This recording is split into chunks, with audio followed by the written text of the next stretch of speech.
welcome to the Thrive in Psychiatry podcast, which is part of our Thrive in Psychiatry campaign by the Royal College of Psychiatrists. I'm Dr. Ananta Dave, and I'm the Presidential Lead for Retention and Wellbeing at the college. And this year, we are running the annual campaign themed around retention, because as a college, we've done well around recruitment. And the idea this year is to look at how we can retain those who choose psychiatry as a profession and how we can help them thrive.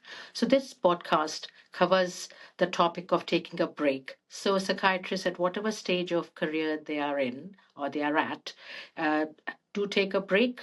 And we want to know what it is that we can do as a college and as employment organizations to ensure that the break works out in the best way possible and that it helps our colleagues return to work at a time that they are able to and that they would like to choose so that they can continue in their career and, most importantly, thrive in psychiatry. So, as part of this campaign, along with the podcast, we also have on the website, so there is a Thrive in Psychiatry link on the Royal College of Psychiatrists website, and there you will find a series of blogs, some excellent blogs and insightful ones which have been written by colleagues on various topics, and there are blogs around taking a break as well. So please do have a look at our website. You'll get some more information about the campaign.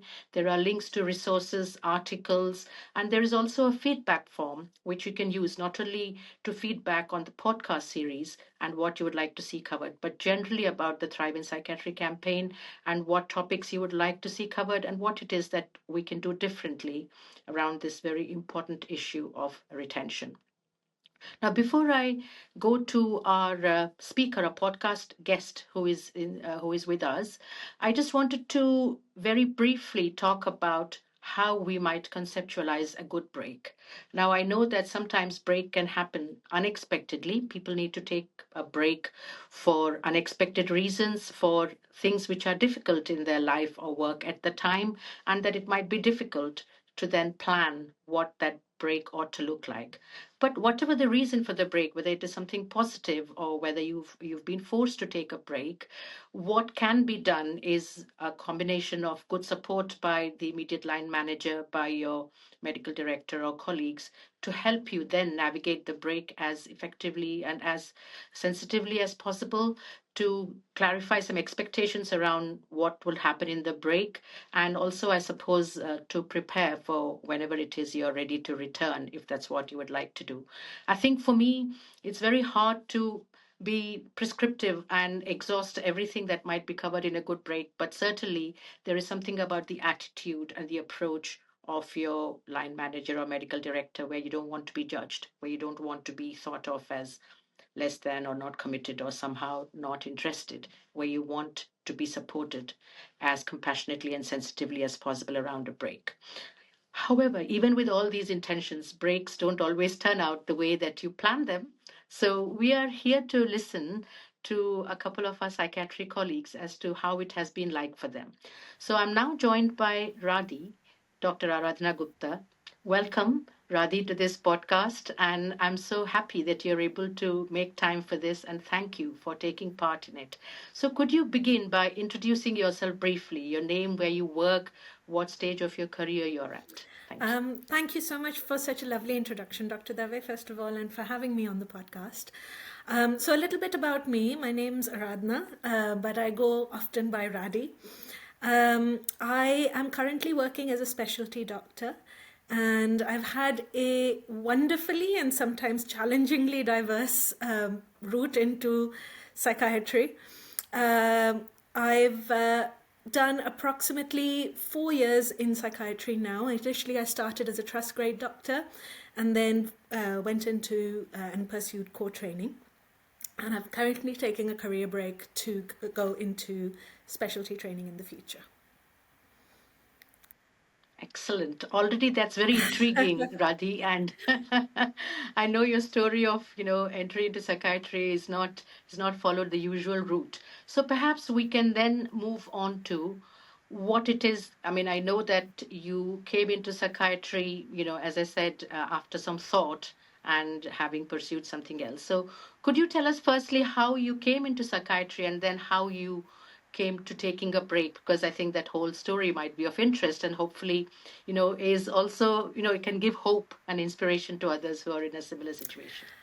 So I graduated from the University of Cambridge in 2015 and did my foundation training in Shrewsbury and Telford. Followed by that, I wasn't 100% sure what I wanted to do as a specialty. I dabbled in a few things and fell into psychiatry just before the time COVID hit.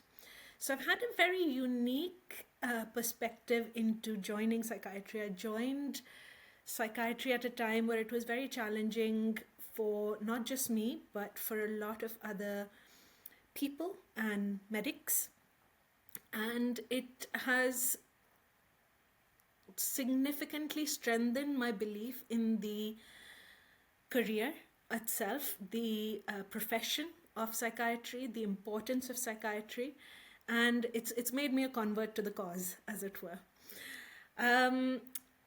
To answer your question, I wasn't 100% sure whether I wanted to pursue medicine, even whilst at medical school, and then pushed myself through it, got to the end, started foundation training, and again, there were lots of challenges along the way that questioned my drive to pursue medicine. Along the way, I have been extremely fortunate to have come across some amazing professionals who have supported me, encouraged me, and shown me sort of a way to practice medicine in today's day and age, and really been an inspiration as individuals on how to get through some of the challenges of modern day life and modern day medicine. So with that very roundabout answer, I finally started my career in psychiatry as initially a locum, and then really enjoyed it. I found it extremely fulfilling as an individual, and then started as a trust grade, and realized that I really did, this was my niche of choice. So decided I wanted to pursue psychiatry and applied for core training.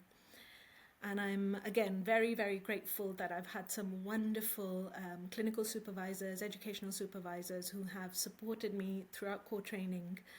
And I really cannot credit them enough for my journey. Yeah, thank you, Radhi. I mean, firstly, I'm so glad that you've chosen psychiatry and you're continuing. Glad that you're a convert, because, sometimes the choices that we make after a lot of consideration and after having tried other things, perhaps, we come to psychiatry a bit later, but perhaps, a more informed choice and, will help you to engage with it better. So I'm so happy, you continued in medicine after some very trying times for you, but also that you chose psychiatry. I think from what you've said, firstly, we cannot underestimate the importance of individuals who influence you, whether as mentors, sponsors, supervisors. They play a huge role, whatever, their own career stage or whatever they're doing. I think that whole support by individuals is so important in helping us make choices and continue. But also, you've had experience of working as a trust great doctor, now specialty doctor. So it shows that you can actually move from training to specialty grade or SAS grades and vice versa. And that there isn't any one set route that you have to follow, as long as you're able to do something that actually engages your full interest and that makes you want to continue in the profession. And I know that after having done your medical degree at the University of Cambridge, your experience has been in the Midlands, isn't it? Where, various parts of the Midlands. So good to know that. Good to know something of your journey into psychiatry. Now, tell us a bit about how you came to take a break and what that was like, the good and the bad of it, and what you've gained, learned from it. My reasons for taking a career break have been different at different times. Initially, I wasn't 100% sure if I wanted to pursue medicine, and that was due to a variety of sort of personal reasons. and personal struggles that I was going through at the time. When I finally decided that I did want to pursue it, that's when I realized that the traditional route wasn't necessarily tailor-made for me, and I needed to carve my own way of doing medicine. And thankfully, increasingly now, there is the option to do that. Organisations and the Royal College in particular have provided a variety of routes that people can decide upon to pursue their chosen career paths. The good bit about taking a break is obviously the fact that it gives you time to consider what other challenges you might have and how to deal with those challenges. And it gives you the time to recuperate and come back refreshed with a new perspective on how to maybe cope with some of the challenges, both personally or professionally. I think some of the drawbacks of taking a career break, which aren't necessarily always spoken about, is that it does leave you a bit socially isolated, because you have, for whatever reasons you decide to take your career break, you suddenly become out of sync with the people you have progressed with so far. And unless a concerted effort is made to stay in touch with them, a lot of the day-to-day relationships that you might have with professional colleagues, talking about challenges at work or just where they are in their stages of life, one loses that synchronicity. And so coming back after a break can be quite challenging. One might have one's own thoughts about taking the break. For some people, it might have been perceived as a failure. Briefly, that was the case for me. I felt that I was not performing, and that's why that led to the break. But what I think on reflection, the break has allowed me to do is really develop some skills of resilience, skills of how to manage challenges at the workplace, and juggle that with personal challenges. So overall, even though your trajectory might be different to other people's, one shouldn't underestimate what one has learnt as part of the journey. And what I've now recognized is the value of the journey rather than necessarily the destination. Thank you. That's a very honest and open reflection, Radhi. And I think it'll resonate with many people because from what I've seen and from what you've said, even when you take the break for positive reasons, you will still, there will still be some consequences of it that might not have foreseen or that might come across as not very helpful. For example, the isolation that you mentioned, and you use the word synchronicity, that you become out of sync. And I think, that's a beautiful way of expressing what it is. But also in your case, when you took the break, because initially you weren't sure whether you wanted to continue in the profession, let alone choosing a specialty, it might not always turn out the way you want, and it might lead to some positive things. You learn a bit about yourself. I think you've mentioned about how it can lead to regenerating. You regenerate yourself. You learn how to recognize the signs that something is not quite right, and those are very important points for all of us, for any of us at any stage of our careers, to have the courage to say, I need to pause, something doesn't feel quite right, or something is happening that I need to deal with. I think so important. So you also mentioned, I think, that what began as a short break, or you thought it would be a short break and it became a bit longer. So I'm not sure, whether you can tell us how long you actually had a break, and also after that, what it was like to return to work. I mean, initially the profession and then to psychiatry. So I initially took a break for about 6 months, and this was before my joining psychiatry. Initially took a break for about 6 months, which progressed to about a year. And what I found on returning was exactly what we've discussed before. So that break allowed me to really build on my own strengths, to start to recognize what strengths I had, and to strengthen my ways of coping with some of the stresses. And I pursued a lot of hobbies at that time. I decided I wanted to do dancing, so I started both choreographing and teaching Indian Bollywood dancing. I have a background in classical Bharatanatyam, which is a form of Indian classical dance, and so I rejuvenated my interest in that. And that allowed me to build on my levels of confidence and my own identity. It gave me the skills that I needed to be able to perform well in the workplace. And on my return, what I found was it gave me that fresh start. It allowed me to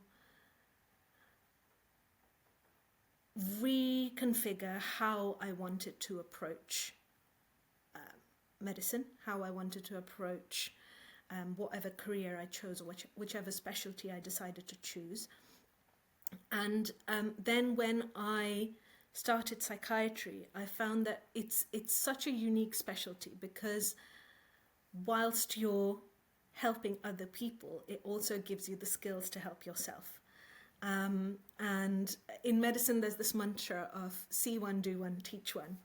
And you end up, whether consciously or subconsciously, practicing what you preach. So I found that it allowed me to mature both in age and in wisdom, worldly wisdom, and gave me a lot of confidence to approach my career in a different way. The drawback was the lack of synchronicity, as I mentioned. However, it was a mixed blessing, because it allowed me to actually get to know a lot more people, and I came across some amazing consultants, middle grades, who had similar breaks in their careers, and they gave me a way of, or that blueprint on how to maybe deal with some of the realities and challenges of modern day medicine. So it worked out.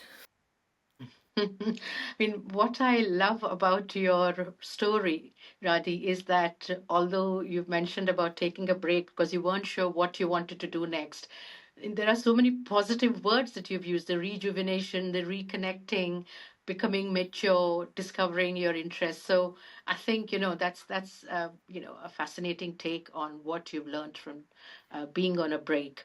But also, you mentioned how people have helped you, and the middle grade doctors you talked about are SAS doctors, who you are one of them now. And I think repeatedly in every podcast episode, I've learned so much about how SAS doctors navigate their careers and what we can learn from their journeys. So you've mentioned some of the things that you found difficult. What do you think helped you from a workplace point of view, from an organizational point of view, to return to medicine and to your career? What is it that helped from an organizational perspective? And what do you think organizations, whether they are trusts, other employing organizations across the UK, or indeed, the Royal College with their work, what do you think helped you? And what do you think organizations can do to help people returning from a break? What worked for me was a very supportive team. When I rejoined medicine, My direct supervisors, colleagues were all extremely supportive. And as an organization, there was a lot of flexibility in how I returned. So I had a phased return into work, which allowed me to build on the skills I already had. With any career break, it's really important that we try and maintain the skills, because there is a very quick rate of attrition the moment one stops working. So in order to rebuild or regain one's confidence in one's skills, a phased return was very helpful for me, because I hadn't lost the skills, but it just gave me that confidence that I still had those skills. As an organization, I think a non-judgmental approach is one of the most important ways we can support people. As individuals, we have pretty much no idea what is going on in another person's life unless they choose to share it with us. And a lot of things can be quite emotional and a bit too personal for people to share. So it's very important that when we are supporting someone, and I've been in that privileged position where I have been able to support colleagues, other core trainees and medical students in my own role. It's very important that we approach it with a sense of curiosity as opposed to judgment. As medics, we have already proven our worth. We have already gone through medical school, gone through a variety of challenges in our own lives. And so we have to recognize that in other medics. If someone might be underperforming or there might be reasons for their break, it's really important that we ask how we can support and try and tailor it to an individual. That support should be person-centric. And I think that's one of the beliefs, one of the principles that you've mentioned in your charter, the retention charter as well, is that person-centered approach. For me, that was what made the difference. I cannot credit my colleagues enough for supporting me through my various challenges. There were times when things did not go quite to plan, and they could see that it was not due to a lack of trying, and so that they put in that infrastructure to help me through those times. No, thank you. If people are listening to this podcast, especially organizations, those in senior leadership, line managers, just listen to the last few minutes about what Radhi has said about what helped her. And Radhi, I think you've articulated beautifully the things that helped you when returning to work after a break. And, I couldn't have summed it up more beautifully, about what it is that we can do. So, firstly, thank you to all of our colleagues who supported you behind the scenes. We don't credit them enough. And I can see a great many people have helped you. So, thanks to all our colleagues who not only have helped you, but colleagues in similar situations who have taken a break, and you've done your work to make sure that people came back to a career and profession they love when they've taken a break. And that gives us a blueprint, I think. And you've very helpfully referenced the retention charter, and actually, that's a good cue for me to say as well. The retention charter is an important part of the Thrive in Psychiatry campaign. And in fact, that's the work that preceded the campaign when we released the charter back in July, but it's now shared more widely on social media. Do have a look at the charter. It allows organizations to self assess where they are in terms of their good practice around retention, and it has a quality improvement approach so that you can then look at how you get to the next level. And it charts this work across 4 domains, which capture the main reasons why people stay in psychiatry or might find it challenging. So thanks, Aradhana, for a reference to the charter as well. Is there anything you feel that you want to add about what organizations, so employing organizations or the Royal College, can do further in order to support people who have taken a break and are planning to return? I think sometimes after people have taken a break, the return to work can be challenging because you are starting at a running pace. You have to join the rest of the workforce at their pace. So sometimes you can really benefit from being given the resources overtly rather than necessarily having to search for the resources yourself. So I think improving awareness of the resources that are out there by the organizations themselves can be extremely helpful.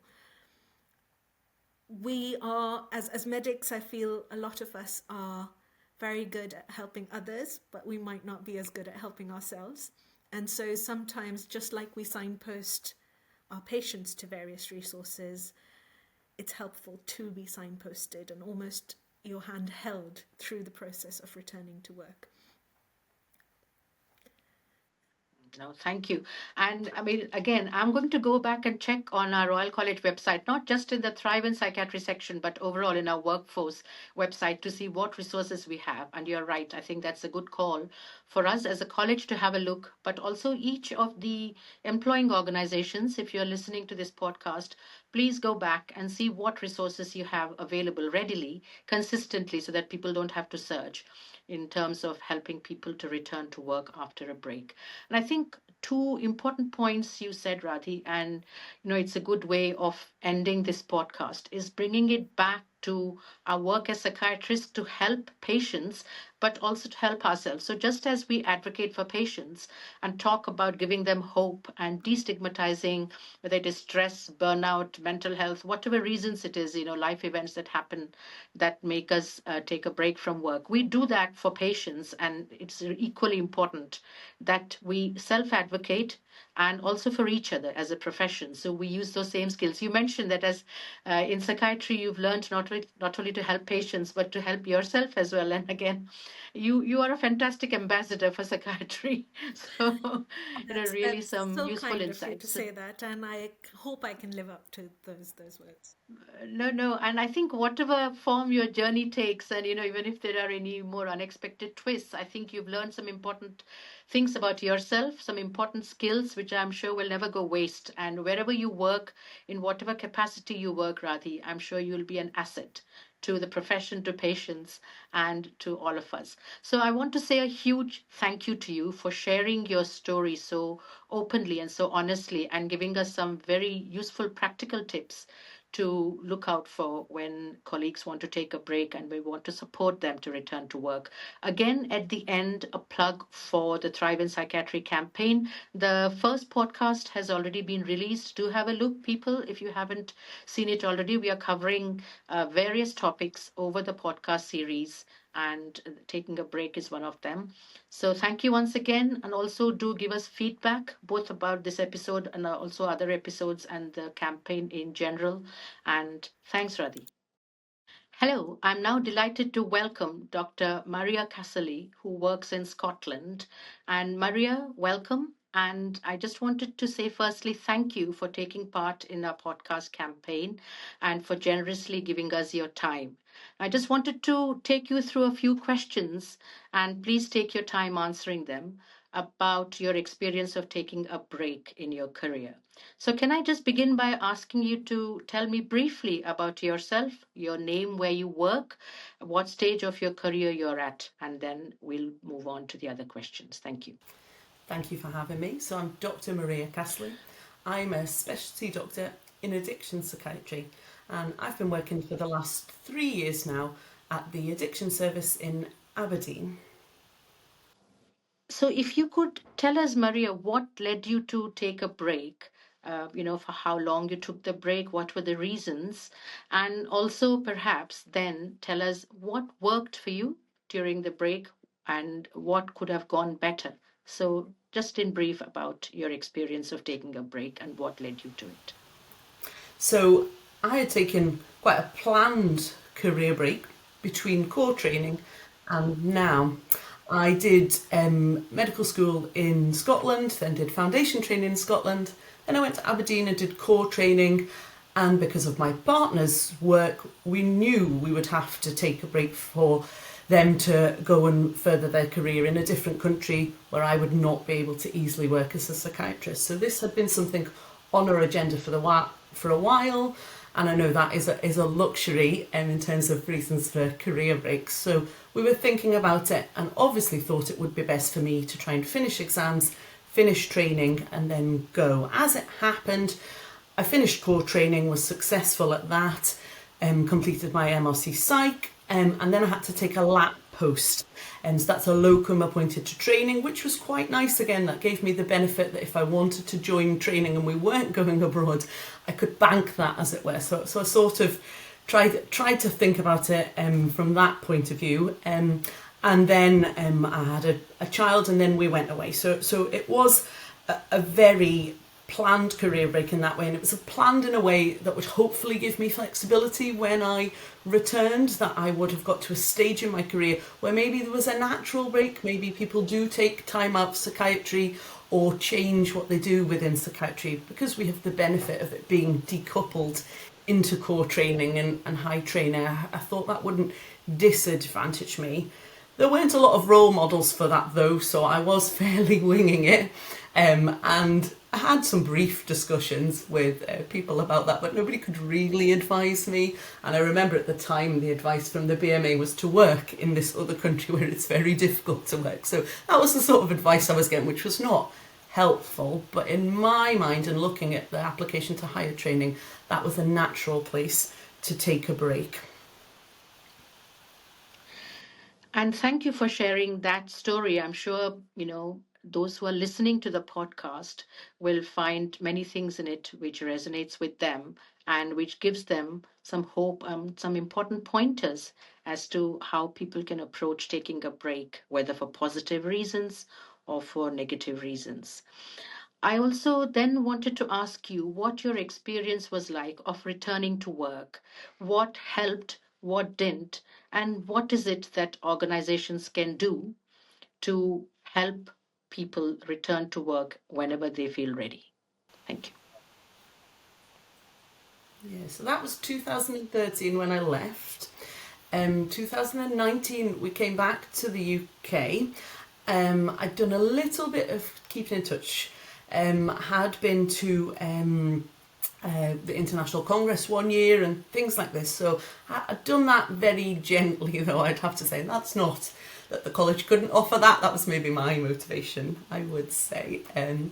So 2019, I come back, I have another child, and then we go into the pandemic. And so then things became a little bit muddier, because my idea was I'd return to work, and obviously everybody's lives look quite different. I had relinquished my licence to practice, because that is the advice, and that actually worked quite well for me in this stage. And of course, while we were in the pandemic, the GMC were emailing a lot, asking for people to return to work. And so I decided, actually, this might be a step for me to go back to work, seeing it as a sort of a graded return.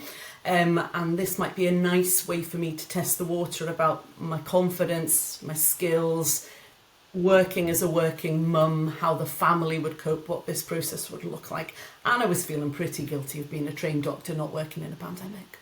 But when you're on a break, I think your confidence is really quite low, and your self-esteem, and you do sit there thinking, well, what could I help with on a ward?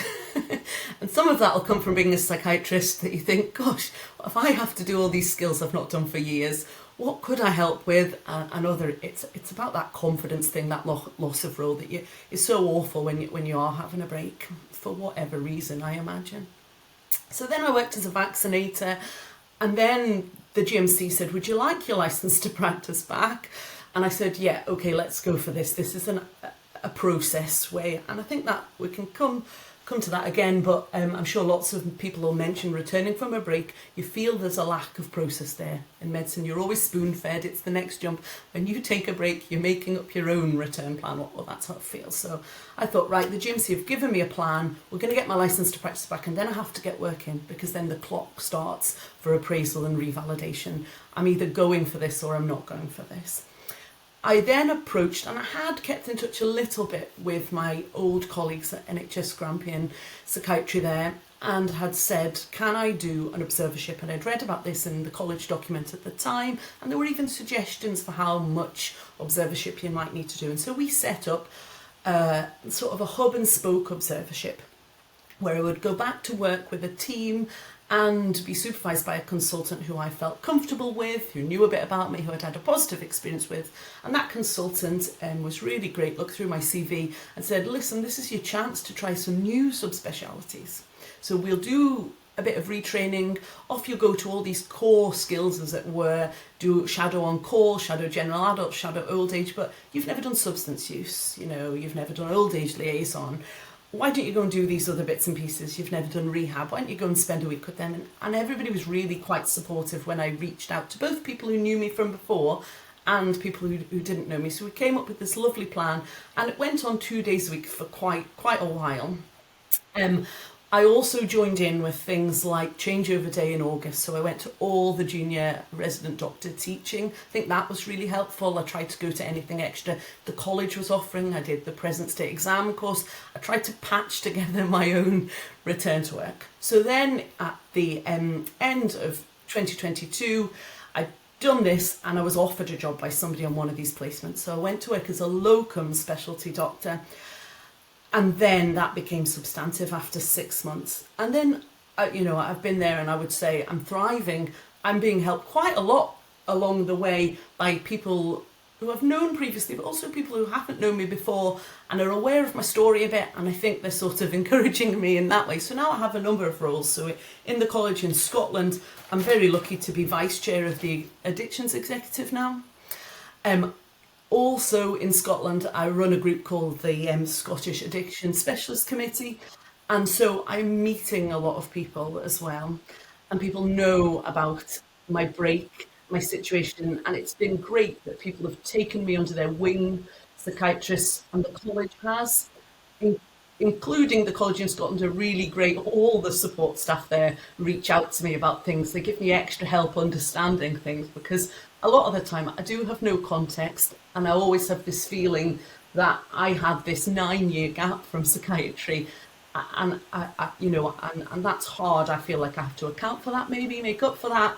But equally, I suppose I'm proof that you can get back to work, and not only can you get back to work on a day-to-day basis, you can take on other roles for SAS doctors, other roles within your subspeciality. It is possible.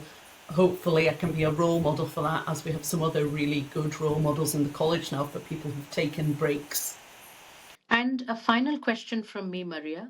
I just wanted to know whether there's anything else you think organizations can do, including the Royal College. What is it that we can do in order to support people who are taking a break and those who are looking to return? Yeah. I think campaigns like this are essential, because obviously when I was returning, I was scouring the college website for examples of documents about this, and all this media about this would have been brilliant, wouldn't it? I might have even reached out to somebody. So I think there's a couple of things. It's culture and then process are the sort of two broad areas that I define. So can the college create a culture by where people feel this is an environment in which I can take a career break, so I don't burn out, I'm not working at half my effort, I'm doing it in a way I want, and after my career break, can I still get the career I want in whatever way, shape or form that is? So I think the college sets the culture. Looking to colleagues, I was really lucky, as you can hear. I went back to a place I'd worked before. They were aware I was taking a break and coming back. That would obviously be trickier, I think, if you didn't feel you had the personal connection, because you're at a time where you are feeling quite vulnerable, and it's nice then to feel like, right, they knew me before when I had these skills, maybe they'll let me have a go again. But that's not going to happen for everyone, and I think as a college we have to be quite aware of that. And so how are we going to support those people to enter a culture that would be supportive? In Aberdeen we have an initiative called the CSER Fellowship Programme. Wouldn't it be lovely if we had a return to work fellowship programme? So that's both a culture and process thing. That would help me out as I patch together my own return to work process, wouldn't it? It's not just the college though, is it? I mean, it's lovely that we have a college that supports this, and hopefully that helps recruitment and retention. But ultimately, we've got to get better in terms of the GMC and the BMA. And that sort of brings me to the process. So could this look differently? Is there more that can be done on the ground for psychiatrists returning to work? What would a return to work look like? Where would it be? Are there places that can do this, can support doctors return to work? I guess there's the mentorship then. As you can hear, I've had really good role models along the way, both psychiatrists and other staff who've encouraged me and are encouraging me to thrive in this role. How do we do that? Is there a mentor program? I'm hoping that by putting myself out there, people could come back to me and ask about this, and I talk to everybody about this. I'm like a broken record from the medical students up, that I have had a big break and I've done it. And they can feel they could approach me then and we could talk about that. That would be interesting. I think the elephant in the room is being paid to do this. It obviously cost us a lot of money to do 6 months of unpaid observership. At a time in the country where a lot of people won't be able to afford that, maybe you've taken on caring responsibilities. Who replaces you in the home doing those things? There is always a cost attached. And what we know is the GPs and the nurses return to work in a supported scheme, and there is a payment attached to that. Because ultimately you've trained me up and I am now working for you and thriving for you in the workplace. So could there not be a give and take? Courses are also expensive. I'm a college member, so I'm paying less than other people. But if you're not a college member and a psychiatrist looking to return to work, you might have to email and have a conversation with the college about how can that be helped, because these things are expensive too. And finally, there's the GMC, and this is where maybe the college and other agencies can advocate for us. That was a really difficult process. The appraisals, I felt like I was being sort of held to account and I was made to jump through hoops. The appraisal process, revalidation, takes 5 years. It should be one appraisal every year. I was doing one every 6 months in that first 18 months of returning to work. So you've got somebody who's vulnerable, trying their best at work, trying to support a family back to work for whatever reason, and I'm being made to go through what feels like quite a judgmental, time-consuming process.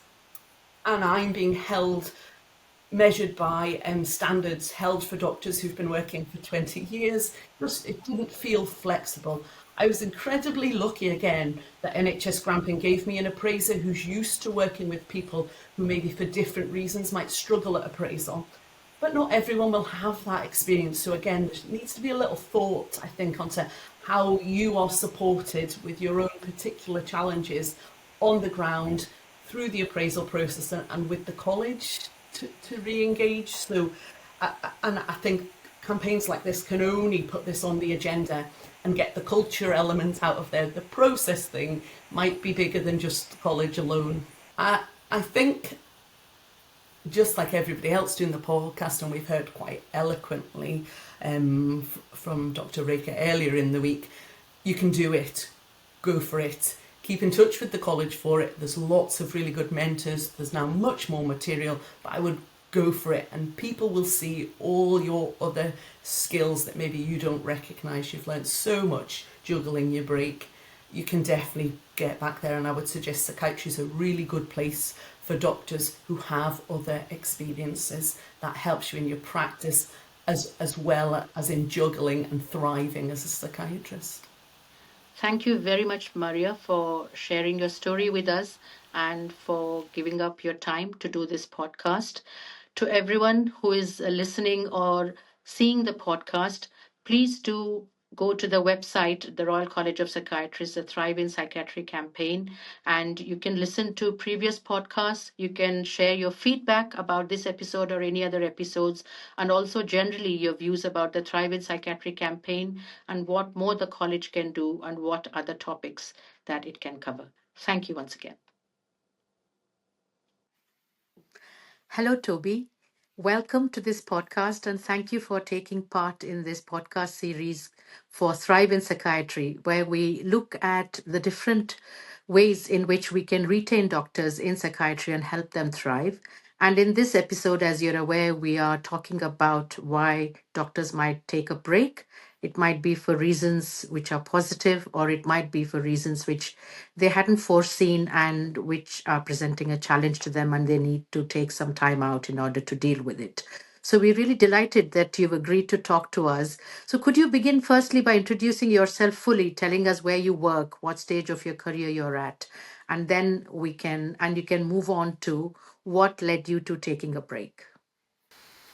Yeah, absolutely. Thanks so much, Ananta. It's great to be here. I'm a consultant psychiatrist. I've been a consultant now for 3 years, just over 3 years, and I work in the East Midlands in Lincolnshire on an acute female inpatient ward. And I also have taken up in the last year a role as clinical director for our inpatient and urgent care division as well. So. I'd like to keep busy. Yes, I can see that. But all the more remarkable that you've been able to spare time for us. Thank you. So could you tell us a bit about what led you to taking a break from work? Yes, I've taken 2 breaks over the last 4 and a bit years for the birth of our 2 children. So both were born through surrogacy. I'm in a same-sex relationship. And so I took a period of time off when our eldest was born 4 years ago while I was still in training. And then I took a longer period of time off after our second son was born, who's just over 1 now. So and 2 different experiences, I think, being in training and then being a substantive consultant and different perspectives on taking that time out. Yes, indeed. And firstly, congratulations on your 2 children. And secondly, I think it's not something that is often discussed, where people need to take a break to have a child through surrogacy, and also if people are in the same sex relationship and how that can pan out. I mean, I suspect these are not very easy things to talk about, or not something that is commonly discussed. So this is an opportunity, I think, for people who might be in a similar situation to get hope from what they're hearing from you, to try and understand how you've navigated this.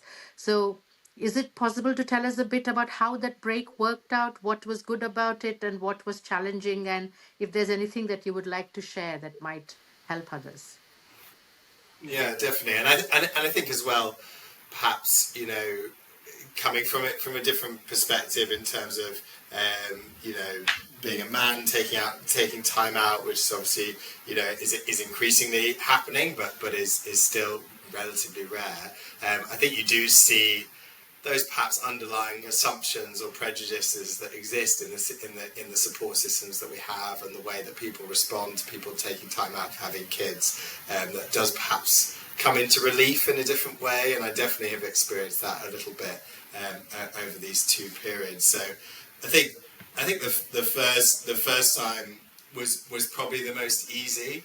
I was in training. I was actually taking UP in medical education at the time, and so it sort of came at the end of that UP year, where I ended up just taking the 4 months at the end of that UP year away, and I'd sort of tied up all the projects that I wanted to do. I'd sort of obviously known for 9 months that this was going to happen, and so I've been able to sort of work with my supervisor and prepare really well to sort of get everything finished a little bit earlier than we planned. And then I just slotted back into training 4 months later, and it sort of didn't really cause any issues. I think probably one of the things I reflect on now is actually 4 months was not a very long period of time. My husband, he runs his own business with his business partner, and so was able to take more of a sort of sabbatical period of time off. So he took a full 6 months off, and then went back part-time, whereas I wanted to sort of get through training and get sorted, so I went back full-time. And I think it's interesting looking back now, no one sort of really said to me, oh, you're back quite soon after having kids, because I think most people's assumption is that, there's someone else at home, and, you're in that situation, and like a lot of men do, you go back to work relatively quickly. But obviously our situation was somewhat different. I think then going back into training, ST training is intense in some ways, but also you have quite a lot of flexibility. So that definitely made it easier to sort of adjust back in. I remember having a meeting with my educational supervisor that was sort of really supportive about how I would come back into training, how I'd feel, both having been out from the UP, but then also having been out in terms of having our eldest. So I think that probably was relatively straightforward experience and didn't create too much challenge. And actually, all the conversations I had, whether it was with the TPD or whether it was my education supervisor, everyone was just really supportive and pleased with it, and it was just it felt really positive. I think then, probably fast forwarding 3.5 years or whatever to then having our second son, was in a very different situation, in a substantive consultant position. At that time, I was the associate clinical director, and I think the meeting that I set up with the clinical director at the time about me about our surrogate being pregnant and letting him know that I was planning to take 6 months off, was the meeting that he had planned to tell me that he wanted to leave and was hoping that I would be was his his inheritance plan, as it were, to step into the CD role. So as you can imagine, that didn't go down so well. His escape route out of the role was sort of scuppered by me saying, "Oh, actually, I'm planning on being away for 6 months." And I think it is one of those real challenges where perhaps people's expectation or people's sort of without their just knee-jerk reaction is, of course, as a guy, you're going to just return straight back to work, you're going to prioritize your career, you're just going to keep pushing on, and it's not going to have it's not going to have a big impact. Whereas we know that increasingly more and more people are choosing to do things very differently and really valuing that time spent taking the time off. And I think I'd felt quite, going back after 4 months with our eldest, it had been really hard, and I'd felt like actually I wish I'd had more time to spend that sort of quality time and have it. And I knew that going back to my consultant post, and particularly if I was then successful in becoming clinical director, I knew it was going to be really intense. So having that flexibility was just not going to be there. So it did feel really important for me to say no, to hold my ground with myself as much as the organisation, to say no, I need this time. It's really important. It's not something that I'll ever be able to get back. And I think it was someone that said to me, Toby, like you at the time was saying, and we had discussed we weren't going to have any more kids. It's a really special thing that you get to take. A, have this time with your child when they're very little, and B, take this time away from work and do something very different and prioritise that. So yeah, it was really important. We then had a really challenging time where our surrogate unfortunately had some early contractions, and there was some concern that she might deliver really early. I think in like week 36. So I think the first time it happened was week 32 or 33, and we didn't go out to the US because she was based in the US.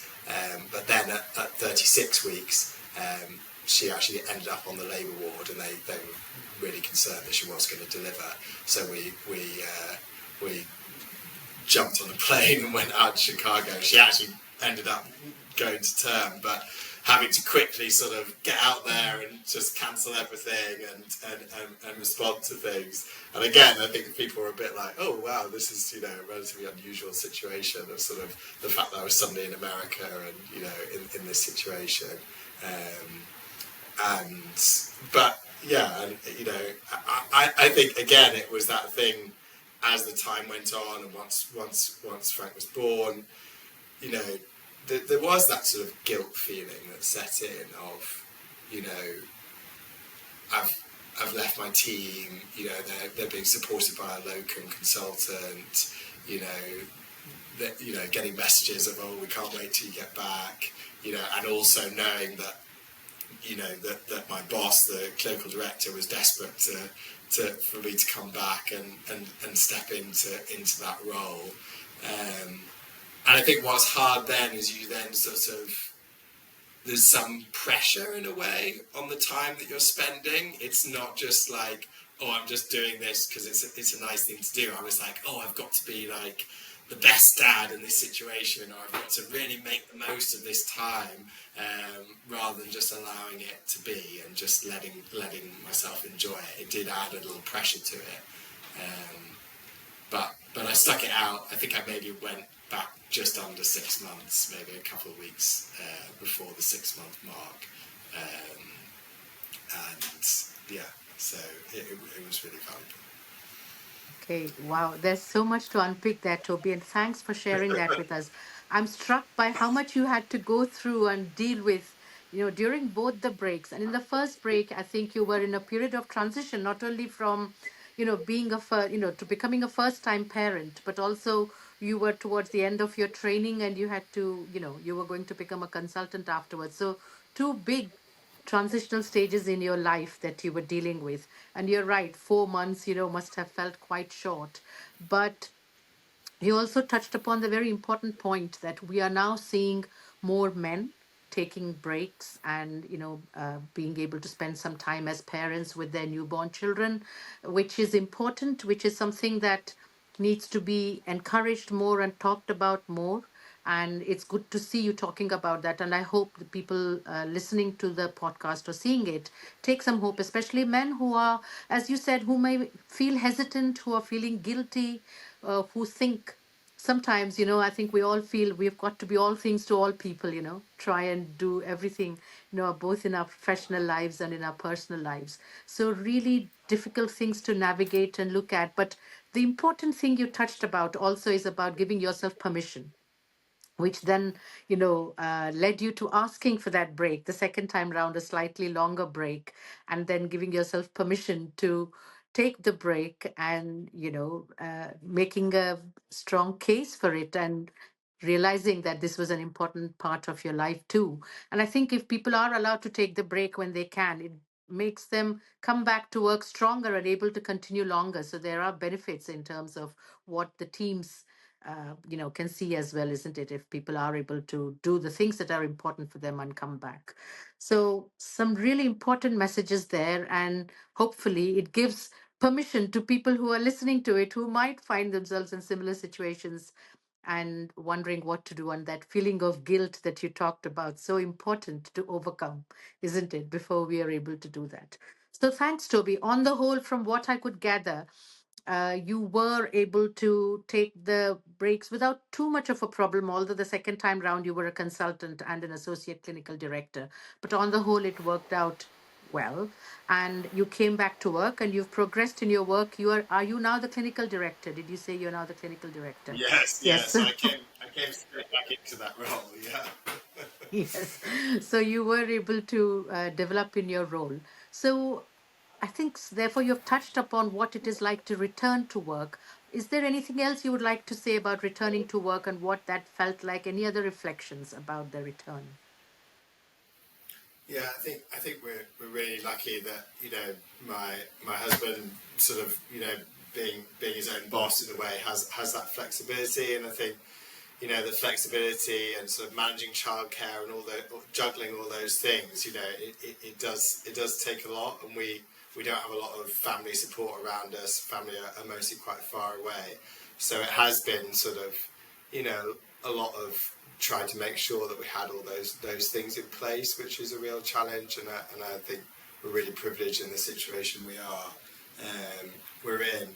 I think the financial aspect is also is also plays on your mind as you're going through, particularly if you're the sort of the main earner in the household, and you can see your sort of your salary sort of being chipped away as the time goes on, there's a really big considerations, and I think that adds sometimes to the pressure of sort of making the most of the time, because you know that there's a financial impact.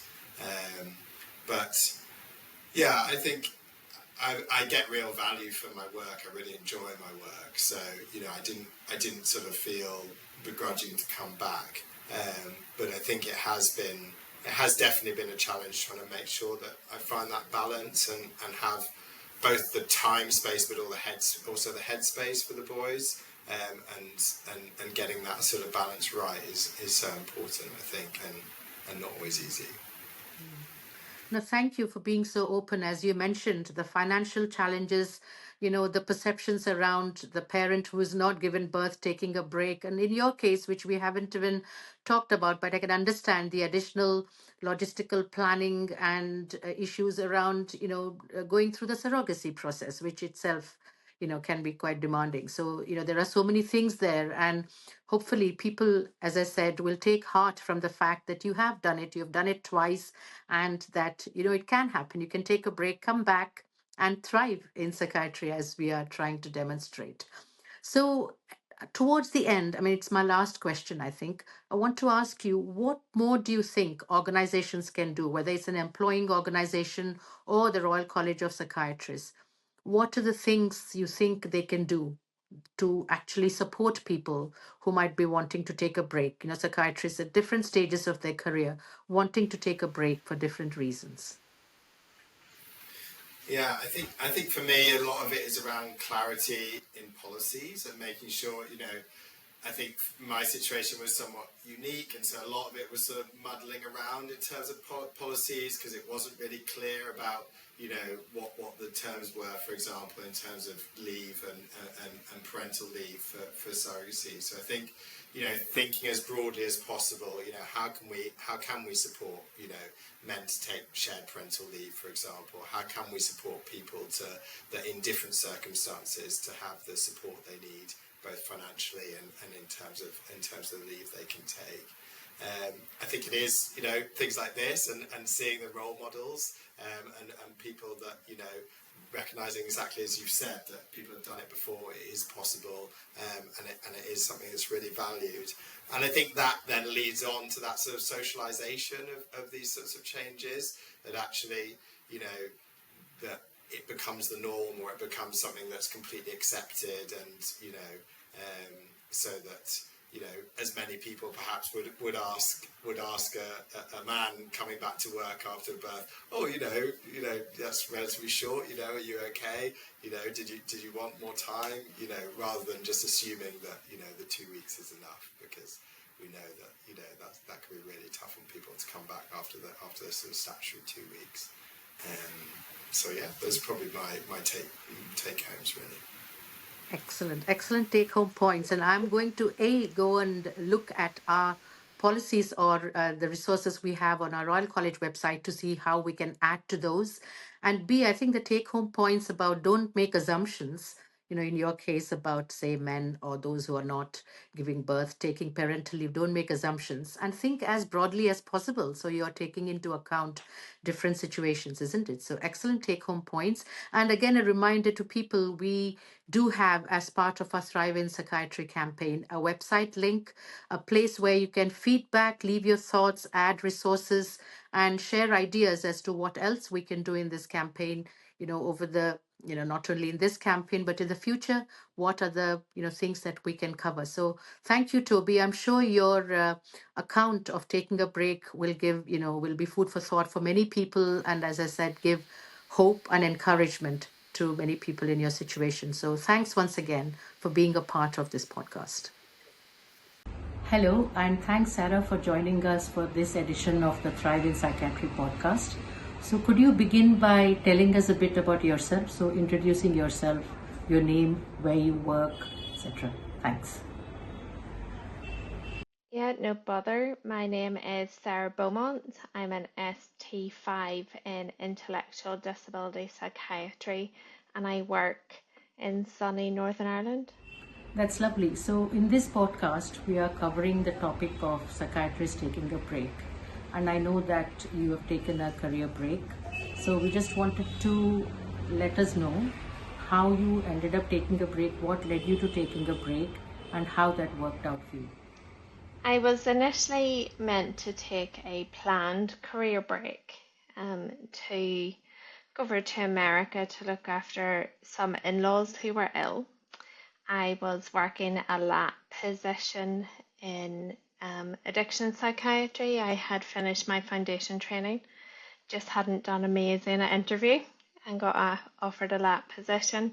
But unfortunately, just prior to my planned break, our eldest son was diagnosed with brain cancer, and that led to a very unplanned and prolonged career break in 2013. So that was unfortunate.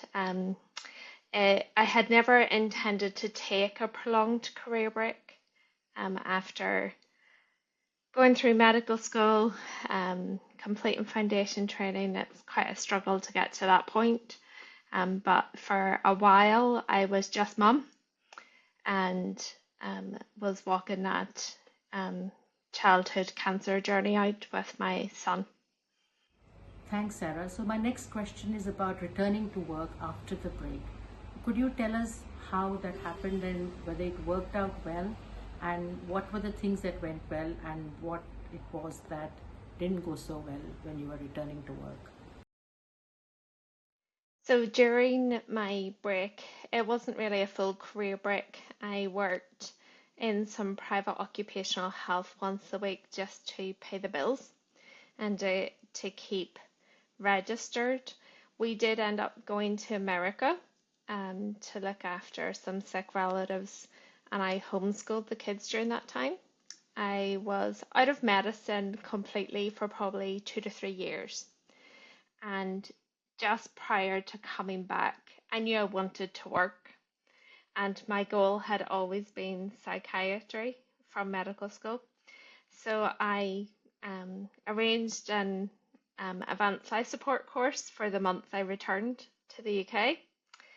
And I did a lot of BMJ learning modules and started asking my old areas if I could come back and work, and approached the Northern Ireland Medical and Training Agency, but I left my career at a very tricky point.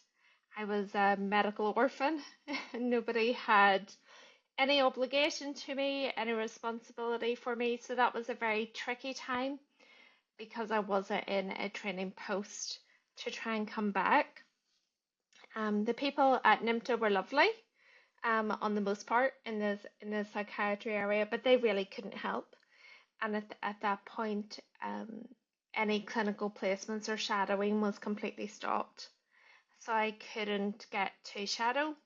I couldn't get any clinical experience that wasn't paid. I asked if they had any empty slots in their ROTAs, F2 level, and they said that if I wasn't confident enough, I would have to go do F1 again. So that wasn't really supportive. I didn't find any particular way forward. They hadn't dealt with anybody like me before. So I had no choice really but to go to a locum agency, which I didn't really want to do. But I got work almost immediately in an empty slot in the hospital I'd initially done my foundation years in, and had to complete my CREST form, which was my proof that I had capabilities, which was not an issue. It was very difficult returning though, when you have to tell your story over and over and over again, and it's been quite an emotional one. It's tough. It really is hard to keep having to tell your story, to be told, I want to help you, with no way to help you, with no method for this. Try somewhere else. So that was very tough. That does sound tough. So looking at your experience, is there anything that organizations and the Royal College can do to make it easier for people to take a break, but also when returning from a break? For sure. Yes, I thought you might say that. So, what kind of things have you got in mind, or what are your suggestions for how things can be improved? Absolutely, there can be a lot done to improve the system. Um, I think if, regardless of what level you leave at, particularly if it's been in an unplanned way, that's involved some tragedy, I think there should be a set pathway for people who want to come back to work. I am in contact with other doctors who have had not dissimilar journeys to me, and it's a battle to get back into work. And these are some of the most resilient, even though I hate that word, I hate the word resilient. These are some of the most resilient people I know. I think our system has to be resilient and flexible, and instead of placing that upon the people. The fact that we have been through life circumstances and want to come back is a real positive quality, and we need to make it easier. We need to have a formalised way for people to return so that our local training agencies do know how to support us and do feel confident that there's an approved route. I think what also has helped locally here in Northern Ireland, I've had great experience of supervisors being hugely supportive and allowing me to go to hospital appointments for my children.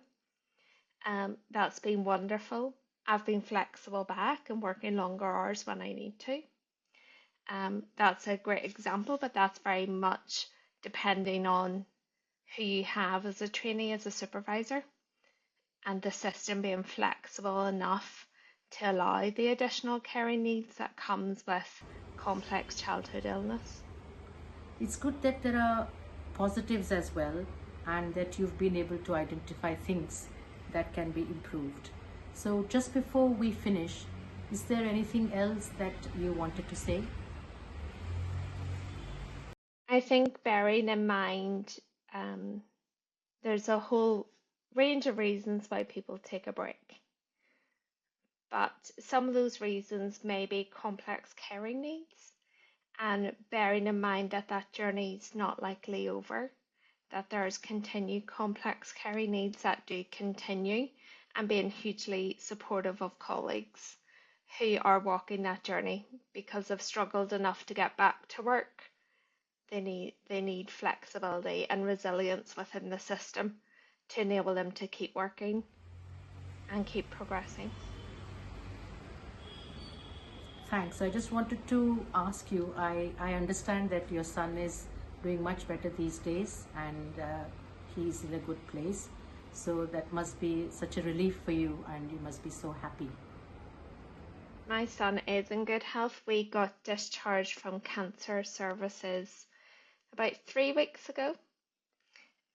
And that recently, it's been a long 12 and a half years. We'll never be discharged from hospital completely, but we are truly blessed to have him with us. All right. Okay, that recently. Yeah. That's really wonderful. Thank you for Thank sharing you. your story with us, Sarah, and for joining us on this podcast. Thank you so much. Hi, Mary. Thanks for joining us for this edition of the Thrive in Psychiatry podcast series. And we would love to welcome you here, and we are waiting to hear your story. So could you just begin by introducing yourself, your full name, where you work, and what you're doing at the moment? Yes, of course. So my name's Mary Barrett. I'm a consultant psychiatrist for adults with intellectual disability, and I work at Leicestershire Partnership NHS Trust, and I've been there since 2008. I completed part of my higher specialist training less than full time, and I've carried on throughout my consultant life working in that format. Since 2023, I've been the specialist advisor for less than full-time training for the Royal College of Psychiatrists. And then since July last year, I've been the champion of flexible working and support for my trust. And I really took on that trust role because I felt I needed to understand the on-the-ground issues for my Royal College role. Thanks for that. Now, I know you're here today to talk about the support program for psychiatrists who want to take a break. And of course, this edition of the podcast is about psychiatrists who want to take a break in their career for various reasons. So could you tell us a bit about the program that you've been running, the support program? I'm really keen to hear about that, and I'm sure the listeners and our members will be too. So SuppoRTT stands for Supported Return to Training. It's a national initiative. It's been in England since April 2017. And what it aims to do is to help all doctors in training who've been out for a sustained period, and we say 3 months or more, to come back to training safely but also confidently.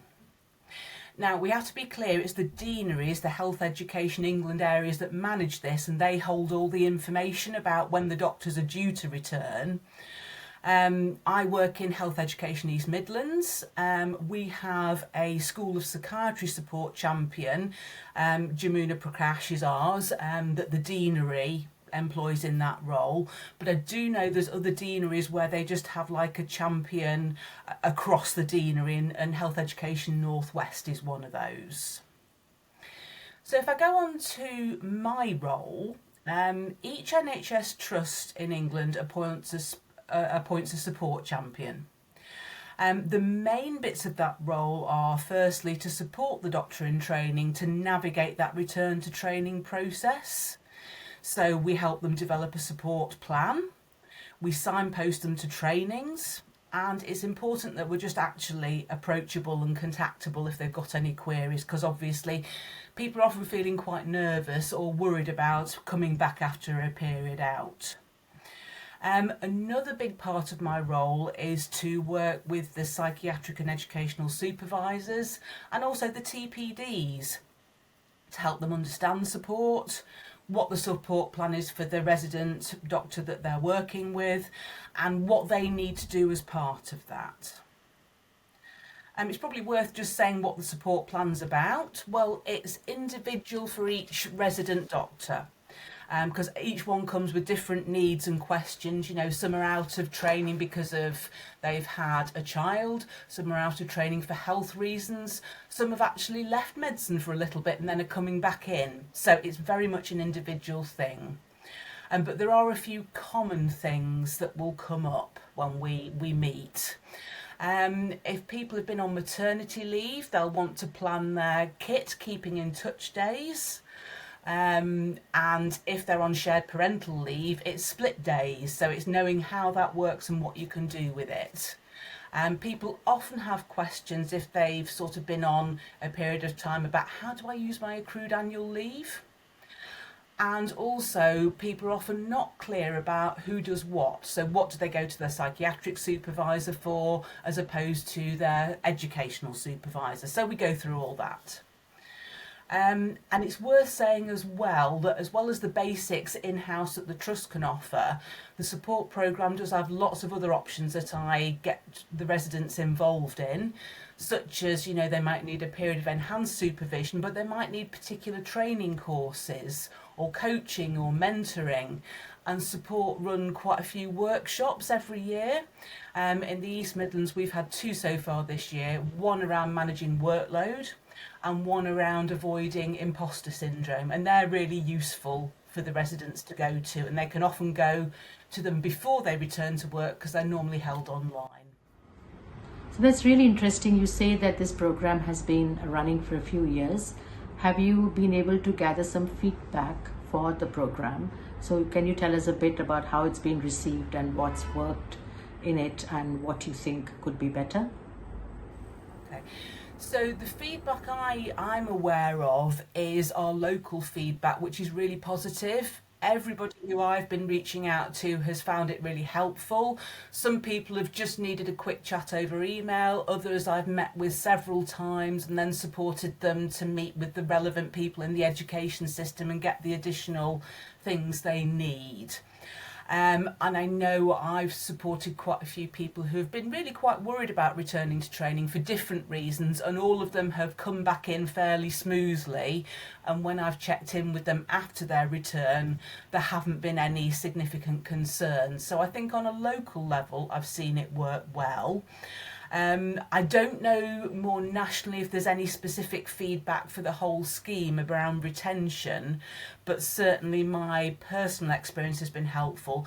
And I think it's also been helpful for the educators, because it can be really quite daunting to be presented with a resident doctor who's returning to training, who has particular needs, and you're not quite sure what to do about that. And having a champion around to help with that is often really useful. That's excellent. So would you recommend it to other nations as well? I mean, definitely. It's the acid test for me is the positive feedback that we get locally. But I know, because with my college role, I speak to residents from other nations, and it's something they certainly would like to have the opportunity to have access to something similar. I mean, I am aware that other nations have their own systems in place, but this programme in particular, with its focus, is really, really helpful. Well, I think the other thing to say is, for me, I'm fortunate because in the East Midlands we have a network of support champions. So we meet, so I'm not just linking up with psychiatry support champions, I'm linking up with surgical ones, with GP ones. So we get a much wider feel for what's going on and what the challenges are. And we're very fortunate in the East Midlands. We've got Caroline Brown, who's an Associate Postgraduate Dean, who's got the support portfolio, and she's really great. You can ask her anything and you don't feel silly to ask questions that you think, well, I should know the answer to. So we've got our own support network, and we find it really useful. And I think the only other thing I'd say is, even though this has been around in England since 2017, I think a lot of educators still haven't really got to grips with it. So having a local source of support, somebody to come to with queries, helps the educators as well. So I'd certainly encourage, if anybody was interested in applying to be a support champion, to do it. I think it's a really valuable role, and one you'll gain from, and also you can give back both to your trust and to the wider training system through doing it. Okay, thank you. Thank you for joining us today, Mary, and telling us about this innovative program. And thank you for all that you do for the college and for resident doctors and psychiatry in general. And thanks so much once again for taking part in the Thrive in Psychiatry campaign this year. You're welcome.